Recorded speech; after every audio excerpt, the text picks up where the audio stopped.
ಮುಂದುವರೆದ ಭಾಗವಾಗಿ ಎಲ್ಲ 252 ಶಿವ್ ಮಿಷನ್ಸ್ ಸೀಲ್ ಆಗಿಲ್ಲ. 252 ಸೀಲ್ ಆಗಿಲ್ಲ. ಸೀಲ್ ಮಾಡಬೇಕು ಅಂತ ಕಾನೂನಿದೆ. ಎಲೆಕ್ಷನ್ ಆದಮೇಲೆ ರೀಸೀಲ್ ಮಾಡಬೇಕು ಅಂತ ಕಾನೂನಿದೆ. ಸೀಲ್ ಆಗಿಲ್ಲ.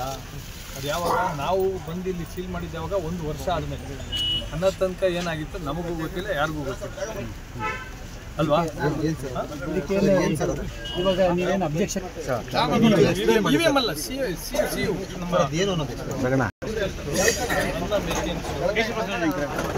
252 ಕೂಡ ಸೀಲೇ ಆಗಿಲ್ಲ. 252 ಮಿಷಿನ್ಸ್ ಸೀಲ್ ಆಗಿಲ್ಲ.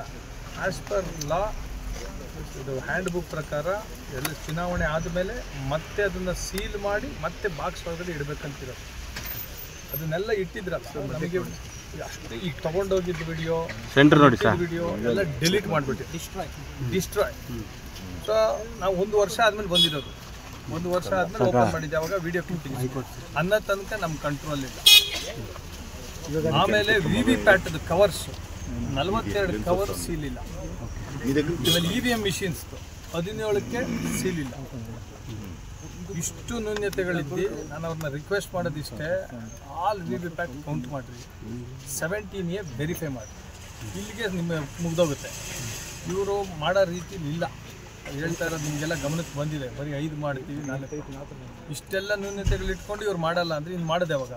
ಅಂದರೆ ಇವಾಗ ನಾಳೆ ಮರುಚುನಾವಣೆ ಫಿಕ್ಸ್ ಆಗಿದೆ ಸರ್. ಮತ್ತು ಸರ್ ಅಂಶ ಆಯ್ತನಾ? ನಾಳೆ ಮಾಲೂರು ಕ್ಷೇತ್ರದ ಕೌಂಟಿಂಗ್ ಆಗಬೇಕು ಅಂತ ಹೇಳಿ ಸುಪ್ರೀಂ ಕೋರ್ಟ್ ಆರ್ಡರ್. ಸುಪ್ರೀಂ ಕೋರ್ಟ್ಗೆ ಈ ಮತದಾನ ನಡೆದು ಕೌಂಟಿಂಗ್ ಆಗಿರೋದ್ರಲ್ಲಿ ಮೇಲ್ನೋಟಕ್ಕಲ್ಲ, ತುಂಬಾ ಡೀಟೇಲ್ ಆಗಿ ಅವ್ರು ಹೋಗಿ ತೊಂದರೆ ಇದೆ ಅಂತ ಗೊತ್ತಾಗಿದ್ದಕ್ಕೆ ಆರ್ಡರ್ ಕೊಟ್ಟಿದ್ದಾರೆ. ಅದರಲ್ಲಿ ನಮ್ಮ ಪ್ರೇಯರ್ ನಲ್ಲಿ ತುಂಬಾ ಕ್ಲಿಯರ್ ಆಗಿದೆ. ನಮಗೆ ನೀವು ಪ್ರತಿಯೊಬ್ಬ ಮತದಾರರ ಸಹಿ ಇರುವಂತ 17(1) ನೀವು ಕೌಂಟ್ ಮಾಡಬೇಕು ಅಂತ ನಮ್ಮ ಪ್ರೇಯರ್ ನಲ್ಲಿ ಇರೋದೇ.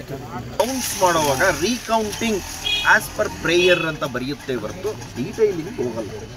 ಹಾಗಾಗಿ ಇಲ್ಲಿರುವಂತ ರಿಟರ್ನಿಂಗ್ ಆಫೀಸರ್ಗೆ ಮತ್ತೆ ಡಿಸ್ಟ್ರಿಕ್ಟ್ ಅಡ್ಮಿನಿಸ್ಟ್ರೇಷನ್ಗೆ ಅದು ರೆಸ್ಪಾನ್ಸಿಬಲ್. ಅದು ಅಂದ್ರೆ ಅವ್ರು ಇದನ್ನ ತುಂಬಾ ತೀವ್ರವಾಗಿ ತಗೋಬೇಕು. ಇಡೀ ದೇಶದಲ್ಲಿ ಈ ರೀತಿ ರೀಕೌಂಟಿಂಗ್ ಆಗ್ತಾ ಇರೋದು ಪ್ರಪ್ರಥಮವಾಗಿ. ಅದು ಈ ರೀತಿ ನಡೀತಾ ಇರುವಂತಹ ಸಂದರ್ಭದಲ್ಲಿ ಎಲ್ಲ ಕಡೆನೂ ಕೂಡ ಎಲೆಕ್ಷನ್ ಕಮಿಷನ್ ಮೇಲೆ ಮತ್ತೆ ವೋಟಿಂಗ್ ಪ್ಯಾಟರ್ನ್ ಮೇಲೆ ಬೊಟ್ಟು ಮಾಡ್ತಾ ಇರುವಂಥ ಈ ಸಂದರ್ಭದಲ್ಲಿ ಎಲ್ಲರೂ ಕೂಡ ಕ್ಲಿಯರ್ ಆಗಬೇಕು ಇದರಲ್ಲಿ. ಅಂದರೆ ಎಲ್ಲ ಪ್ರೊಸೀಜರಲ್ ಆಸ್ಪೆಕ್ಟು ಸರಿಯಾಗಿದೆ ಅಂತೇಳಿ ಈಗ ತಾನೇ ಮಾತನಾಡ್ತಾ ನಮ್ಮ ಮಂಜುನಾಥ ಗೌಡರು ಕೆಲವರು ಲ್ಯಾಪ್ಸಸ್ನ ಎತ್ತಿ ತೋರಿಸಿದ್ದಾರೆ. ಅಂದರೆ ಇದೆಲ್ಲವೂ ಕೂಡ ಯಾರು ಅಗ್ರೀವ್ಡ್ ಪರ್ಸನ್ ಇದ್ದಾರೋ ಮಂಜುನಾಥ್ ಗೌಡರ ಮನಸ್ಸನ್ನ ಮತ್ತೆ ಅವರ ಆತಂಕವನ್ನು ಕ್ಲಿಯರ್ ಮಾಡುವಂಥದ್ದು ಡಿಸ್ಟ್ರಿಕ್ಟ್ ಅಡ್ಮಿನಿಸ್ಟ್ರೇಷನ್ ರೆಸ್ಪಾನ್ಸಿಬಿಲಿಟಿ. ಹಾಗಾಗಿ ನಾವು ಡಿಸ್ಟ್ರಿಕ್ಟ್ ಅಡ್ಮಿನಿಸ್ಟ್ರೇಷನ್ನು ಸುಪ್ರೀಂ ಕೋರ್ಟ್ ಆರ್ಡರ್ನ ತಗೊಂಡು ಮಾತನಾಡಬೇಕು. ನಮ್ಮ ಪ್ರೇಯರ್ನಲ್ಲಿ ಕೊಟ್ಟಿರುವಂತಹ ಪ್ರತಿಯೊಂದು ಸಂಗತಿಗಳು ಏನಿದೆ ಅಂದರೆ ಮ್ಯಾಚ್ ಆಗಬೇಕು. ಎಷ್ಟು ವೋಟ್ ಆಗಿದೆ ಅಂದರೆ ವೋಟರ್ ವೋಟ್ ಹಾಕಿರುವಂಥದ್ದು, ಅವ್ರ ಸಿಗ್ನೇಚರ್ ಮಾಡಿರುವಂಥದ್ದು, ಮತ್ತೆ ಅದರಿಂದ ಎಲ್ಲಿ ಬ್ಯಾಲೆಟ್ ಪೇಪರ್ನ ಸೀಲ್ ಮಾಡಿದ್ರೋ ನೀವು ಅದು, ಮತ್ತು ಇವಾಗ VVPAT ತೆಗೆದಾಗ ಎಲ್ಲವೂ ಟ್ಯಾಲಿ ಆಗಬೇಕು ಒಂದಕ್ಕೊಂದು. ಎಲ್ಲೂ ಕೂಡ ಡಿಸ್ಕ್ರಿಪೆನ್ಸಿ ಬರಬಾರ್ದು ಅನ್ನುವಂಥ ಕಾರಣಕ್ಕೆ ನಮ್ಮ ಆಗ್ರಹ ಇರುವಂಥದ್ದು. ನಮಗೆ ಇವ್ರ ಮೇಲೆ ಅವ್ರ ಮೇಲೆ ಅನ್ನುವಂಥದ್ದು ಯಾವುದೇ ಆಪಾದನೆಗಳಿಲ್ಲ. ರಿಸಲ್ಟ್ ಔಟ್ಕಮ್ ಏನು ಬೇಕಾದರೂ ಬರಲಿ, ನಿಷ್ಪಕ್ಷಪಾತವಾಗಿ ಪಾರದರ್ಶಕವಾಗಿ ಎಲ್ಲರಿಗೂ ಕೂಡ ಸರಿ. ಅವರು ರೀಕೌಂಟಿಂಗನ್ನು ಥ್ರೆಡ್ ಬೇರ್ ಮಾಡಿದ್ರು. ಸ್ವಲ್ಪ ಡೌಟ್ ಬಂದಾಗಲೂ ಕೂಡ ಯಾವುದೇ ರೀತಿಯಾದಂತಹ ಹಿಂಜರಿಕೆ ಇಲ್ಲದೆ ಕೇಳಿದಂಥ ಎಲ್ಲ ಮನವಿಗಳನ್ನು ಪುರಸ್ಕರಿಸಿದ್ರು ಅನ್ನೋ ರೀತಿನಲ್ಲಿ ಆಗಬೇಕು. ನನಗೆ ಅಪಾರವಾದಂಥ ನಂಬಿಕೆ ಇದೆ. ಡಿಸ್ಟ್ರಿಕ್ಟ್ ಅಡ್ಮಿನಿಸ್ಟ್ರೇಷನ್ನು ಮತ್ತು ರಿಟರ್ನಿಂಗ್ ಆಫೀಸರು ಎಲ್ಲವನ್ನೂ ಕೂಡ ಕಾನೂನುಬದ್ಧವಾಗಿ ಮಾಡ್ತಾರೆ ಅನ್ನುವಂಥ ಪೂರ್ಣ ವಿಶ್ವಾಸ ಇದೆ. ಯಾವುದೇ ಒತ್ತಡಕ್ಕೆ ಒಳಗಾಗದೆ ಅವ್ರು ಈ ಕೆಲಸ ಮಾಡ್ತಾರೆ ಅನ್ನುವಂಥ ನಂಬಿಕೆ ಇದೆ. ನಮಗೇನು ಅಂತಂದರೆ ಜಯನಗರದ ಕೌಂಟಿಂಗನ್ನು ನಾವು ನೋಡಿದ್ದೀವಿ.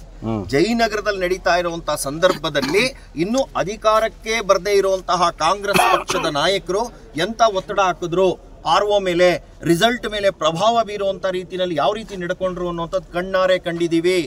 ಹಾಗಾಗಿ ಈಗ ಸರ್ಕಾರ ಇದೆ, ಯಾವ ರೀತಿ ಒತ್ತಡ ಹಾಕುತ್ತೆ ಅಧಿಕಾರಿಗಳ ಮೇಲೆ ಅನ್ನೋಂಥದ್ರ ಭಯ ಇದೆ ನಮಗೆ. ಮತ್ತೆ ಆ ಒತ್ತಡವನ್ನು ತಡ್ಕೊಂಡು ಇವ್ರು ಕೆಲಸ ಮಾಡಬೇಕು ಅನ್ನೋಂಥದ್ದೇ ನಮ್ಮ ಆಗ್ರಹ.